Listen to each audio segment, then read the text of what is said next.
You must pay for the blood of Biafrans you spilled at Umpo. You must pay for the massacre of Biafra in Iguacha. You know, people. You must pay for forcing the disappearance of over 40,000 Biafrans. You must pay for those who are dying in your dungeon on a daily basis. Believe me, you must pay. And this war is our own way. We dictate how we fight it. So Biafrans, when we assured you that the only thing that will stop this particular calamity from befalling Nigeria is one, they pull out every military checkpoint out of Biafra land. Two, they respond to the application we have filed at the Banjul court at the AU. Three, they claim that I am not reachable, that they want to negotiate with me and I'm not reachable. I have had that several. So, and I'm making myself available today that only country and only government that will summon me to negotiate with Nigeria for the freedom of Biafra will be Finland. They will be the mediator. And that is the only thing I have on the table. If it is not Finland to be a mediator, you can never negotiate with me. And negotiating with me is, first of all, pulling out the military out of the street, releasing nnamdikanu that you kidnapped from Kenya. You cannot be a kidnapper and condemn kidnapping in your country. You are the leader of the kidnappers. You went to Kenya and committed the international crime of kidnapping. And then when I listen to Nigerians who are, gullible, shouting, kidnappers in Enugu, kidnappers in Zamfara. Oh, Nigeria. Why should Nigeria do anything about it when they're actually leading the kidnapping business? Do you know how much they spent to go to Kenya to kidnap nnamdikanu? Do you know how much they paid in ransom to people who gave information about nnamdikanu? You can see their activities on social media. Today, they change from every day. They say Simon Ekpa is working with Nigeria government. Simon Ekpa is working with Tinubu, thinking that when they blackmail me, all these things, they are going to succeed. Where are they today? They are gone. Yeah, good morning, good afternoon, good evening, depending on wherever you are watching us from. It's another edition of Politics on the Street. You can subscribe to our YouTube channel, like our videos, share, comment for more political discourse. You can subscribe to our YouTube channel, like our videos, share, comment for more political discourse. Yesterday, Simon Ekpa has issued a directive to President Tinubu. He said he will speak in the language that the president will understand. He has given the president a 7 days ultimatum for soldiers to vacate the southeastern part of Nigerians now. Nigerian soldiers has come out to say they are not the one killing. They are not the one killing people in the southeast. That the unknown government are the ones killing in the southeast. How can you answer this, sir? I am Mr. Parateni Okokondem in this Republic of Biafra. Leave a Mazen Nnamdikanu and his IPOB government of Biafra. Let us hold it there. You see, in this our politics on the streets or in the streets is where we preach the gospel of truth. We common people that are nothing in Nigeria. Now, Simon Ekpa, our God-given able Prime Minister of government of Biafra, Republic of Biafra in exile, have told the President of Nigeria, Ms. Alhaji Ahmed Bola Tinubu, that he will speak in a language to him that he will understand. He referred to Mohammed, the ex-president or immediate past president of Nigeria, Alhaji Mohammed Buhari, retired general. As he spoke that time to Biafrans, that he will speak to us in a language we will understand. And he asked Nnamdikanu to stop agitation of Biafra. Nnamdikanu said no. Then he speak to us in a language we understood that time. He gave us Operation Pattern Dance. He gave us CKC. killing in Aba. He give us that Niger Bridge killing in Onitsha. He give us Mpo killing. He give us house to house kidnapping killing. Finally, he give us kidnapping of Nnamdikanu from Kenya and dump him in the prison. Unfortunately,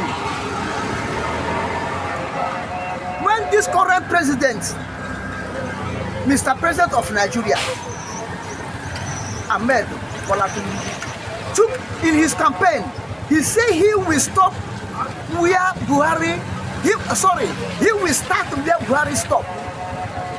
Which means all the whole agenda of Buhari, all the whole program of Buhari, all the whole language of Buhari to crush Biafra, to stop Biafra, to kidnap our leaders or to destroy them, he will accomplish it. And in my former speech, I made people to know that this current president, not the cause, the beginning of persecution of Biafrans in this present dispensation, it was Buhari government. But I said that time that this present president should absent himself from those things Buhari have done against Biafra. Number one, he should release Nnamdikanu, set Nnamdikanu free, pay him a compensation that people got to say he should pay, and return him back to Kenya, and let Biafra go, so that when the judgment will come from God, it will not affect him. But he refused and continue where his predecessor handed him over. Now he continued to terrorize, embarrassing someone Ekpa, persuading Finland government to return him. Even in this regime that we had, that their suicide squad was about to send to Finland to go and hijack, destroy someone Ekpa, and they were stopped in Denmark before the information leaked. Now, as if the crown of Buhari was to speak to Biafrans in the language we will understand. Now it's the turn of Biafrans to speak to this present government in the tune that themselves will understand. Now it's vice versa. That time was when Nnamdikanu was out leading Biafra. Now, in the absence of Nnamdikanu, someone Ekpa have taken over. That time was IPOB, DOS. This time is IPOB, autopilot, Biafran government in exile. That time was the time of Tinubu, the time of Buhari. Now is the time of Tinubu. Now is the time of Biafra to speak to Nigerian government in the language that we understand. And which language is that? Now, the language Buhari speak to us in the old time was a language of water. What is water? Water. You may understand what water is mean. It's a proverb language. Okay. A word into word. A word into word. Yes, that's water. Hope is not a violence language. And that water lead to Operation Python Das. Okay. That water lead to the killing in CKC Aba. That water killing in the Hell Bridge, Niger, in Onitsha, local government, Anambra State. That water lead to the kidnapping of Nnamdikanu from Kenya to Nigeria. That water still leading army invasion of Biafran land today. That water lead to Okoma killing. You understand? Now, that time was the time of Buhari and Nnamdikanu. This time, someone Ekpa, who God raised up to wear the shoe of Nnamdikanu, in absence of Nnamdikanu, and now it's the time of the Biafran government in exile to speak to the language that this present administration will understand. And as Buhari give Nnamdikanu ultimatum to stop Biafran agitation. So now someone Ekpa and Biafran government in exile have given ultimatum to the present regime, to the present president Ahmed Bola Tinubu of Nigeria, to with 7 days to withdraw soldiers from the southeast. But the president, otherwise he will speak in a language that Nigeria will understand. But the president is the commander-in-chief. Nobody dares him. Nobody gives him a directive. He is the commander-in-chief of the armed forces. Nobody directs him. Nobody dares the president. He's the commander-in-chief. Yes, nobody dares him. And Samuel Ekpa is also Prime Minister of Biafra. A nation versus nation now. But Biafra is not yet an independent nation, sir. Biafra is not yet an independent nation, but it has a government. It has governments. When before Nigeria become an independent nation, they operate in a full force before the independence finally got independent. So Biafra is operating. Mind you that Biafra have been a nation since 1967. Before Nigeria? Biafra have been a nation since 1967. Okay. Our flag have raised up. People address Ojukwu that time as Commander-in-Chief of People's Army of Biafra. Now, Samuel Ekpa is the Prime Minister of Biafra government in Leicester, and nobody dare him. Nobody dare him. Samuel Ekpa is not a rebel. Samuel Ekpa is not a terrorist. Samuel Ekpa is not a bandit leader, but a leader of a nation in exile. Remember, Israel government was from in exile and they returned back. You get me? So the language that someone will speak to the present government of Nigeria may be in a different mood. Maybe in a different mood. Maybe in a different mood. You know, we BiAFRAns, we don't love killing, but we are forced to defend ourselves. We are forced to defend ourselves. We are forced to defend ourselves. When you push somebody to the wall, and there's no way he can break the wall and go get that way, he will use the wall as his base to resist you, not to push him again. To resist, not to push him again. And he may have more force because now you have somewhere to rest. Now you are pushing, but you don't have anywhere to rest. So any little force you put, you that are pushing him will fall. Okay. Because he rests somewhere. This is the type of language that Samuel Ekpa will speak to this present government. Okay, that is the kind of language Samuel Ekpa will speak to this present government. This present government. Now we have base where we rest. And they are pushing us. Eventually, we will push them, they will fall.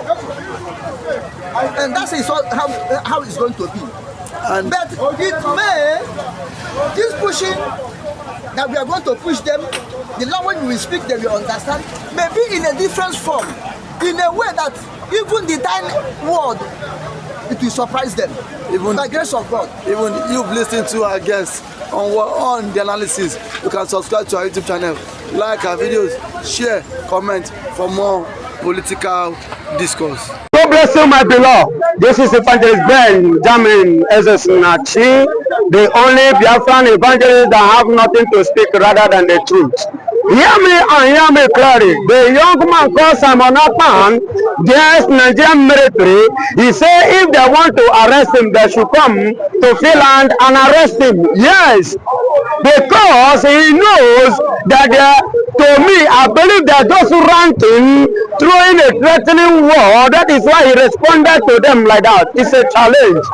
And if I were a Nigerian army, I will even dare him as well. And I will try what he said if I will succeed. And for your own information, I want to tell you this, that Finland is not like Nigeria. They follow their laws and they respect their citizens. They respect the people. And they are not like Kenya who betray their people. Are you hearing me? He knows if they said that they meant what they are saying and they are what they think that they say they are, let them come. This is a military war, military statement. This is military versus military. Let them face themselves. You understand? The strong guys will win. Go and meet him. He is in Finland and you are in Nigeria. You cannot be air. In fact, I believe that this thing is just a challenge, a fight, just word challenge, a contest. Because if truly the guy called Simon Akpan is actually disturbing Nigerian military, they will know, I believe that they should know what to do. But sir, do you think that the Nigerian military, the Nigerian government would go to Finland and then repatriate Simon Ekpa? Do you think it's possible? My beloved, it depends on the kind of system of government they are running over Finland. The kind of government they are running there, the kind of people and the kind of mental people in terms of psychology, mentality, the kind of people they have over there. Because not in Nigeria or Africa here like Kenya, whereby they had about $100 million whosoever that kidnapped nnamdikanu, which they use Kenya to kidnap nnamdikanu. I believe that Finland is not one of them. Are you getting it? And if they do, let them try now. And I believe there is a system, a rule that governs that state called Finland, not like Nigeria. Because in Nigeria we don't obey the law, and we don't follow the law. We are not law-abiding citizens. I must be sincere to you, and I must be sincere. I must be truthful. How do I say so? From the onset, the leaders, starting from the presidency, they don't obey the law. Nigerian law, they don't obey it. Now, let me give you an example. In Nigeria 2023, there was a statement issued by the federal government, and that statement was cashless points. Then that cashless time, only the new money is permitted to be used. But the Fulanis, the Hausas are collecting old money, and they are using it in the north. The law was not against them. Why? They have people, as at that time, the Fulani man called Buhari was still in power. Now, again, even when the Supreme Court judge passed a judgment that the money should be used, then they say that Buhari have not spoken. That means Buhari is above the Supreme Court order. Then they say, Emefiele too, thank God, bring the CBN governor, said he has not spoken. But only he has not spoken to place in the west and the east. But in the north, he has spoken. Whether federal government speak or not, it doesn't concern them. They are spending the money. But Nigerian are about to say that Ekpa is causing a lot of trouble in the southeast, and then they will do everything to make sure that he is being brought back to Nigeria. Because the unrest in the southeast too. The unrest in the southeast, as they said, who are the people causing it? They are appointing Simon Akpan, not Simon Akpan. Let them call Hope Uzodinma. Let Hope tell them what is happening in Imo State. They said Simon Akpan that raped as of 3 months ago, that raped a 16-year-old girl in Enugu State. Is it Simon Akpan that kidnapped one of the the emir in the north that died last 2 weeks? Is it Simon Akpan? Hear me and hear me clearly. It is not Simon Akpan. The young man is fighting for his right, civil rights. But Ohaneze Igbo has called out to say that they will do everything to support the Nigerian army to extradite and back to Nigeria. Listen and listen good. Ohaneze, I don't know who is called Ohaneze. To me, they are not recognized. Excuse me, these are the people that said their brother. Ohaneze are the people, the group of people who come together to join Nigeria to marginalize their own people because of the income they are getting from Nigeria. They are doing it for self-interest, not for the interest of the masses. We are talking about somebody who is standing for the masses, or you are telling me somebody that is self-centered. Selfish people. Who is Ohaneze? I don't know them, and I don't even care. I don't think. Listen, in the southeast, he said there is no peace. Is it the Fulani that is killing in the southeast? Are Simon Ekpa? I am asking. The Fulanis that are killing in the Benue, in Plateau, is it Simon Ekpa? Why are they shouting southeast? In Plateau, there is a village that have been out of their home for like over 6 months now. In Plateau State. What does Nigerian government do? Is this Simon Ekpa? In Sokoto, in Borno, is this Simon Ekpa? I am asking, is this Simon Ekpa? Why is it that any little in the channel? Because hatred that they have on anybody called Igbo man, especially anybody whom the Lord have removed what Nigeria used to cover his or her face. Yes, now you don't know. Nigeria, that's the people that what is it called? Ohaneze, the group you mentioned. They fail to see the need of freedom. They fail to see the importance of freedom. If freedom is not important, Jesus Christ, according to the book of John chapter 11, Jesus Christ wouldn't have visited the tomb of Lazarus. Do you know what he said when they got to the place? There is no way Lazarus could come out, even though he's alive, without rolling away the stone. So he asked them to remove the stone first. So it is a veil that covers the tomb, that covers the Igbos. And now, by the special grace of God, that veil is going out of their eyes, their faces. Are you hearing me? And that is why people like Simon Ekpa, nnamdikanu, and the rest, they stood up and they are standing today talking. They are standing today fighting. Are you getting it? Fighting with the West. Nigerian government with their terrorists, with their group, disturbing, putting the blame on Simon Ekpa and nnamdikanu. Are you hearing me? When Jesus saw that Lazarus came out, there was what? A napkin that the tie used to tie him down. What did he do? He said, lose him. If Jesus did not understand the importance of freedom, he wouldn't have uttered that word. Lose him and let him go. Lose him and do what? Let him go. Lose BiAFRA. Lose the Igbos. Let them go. Pharaoh, go. Let us go. We are due. The time has come for us to go. The veil, which is the tomb, has been rolled away. So the napkin that still remains within us, it is time to lose it and let everybody go. God bless you. Thank you so much.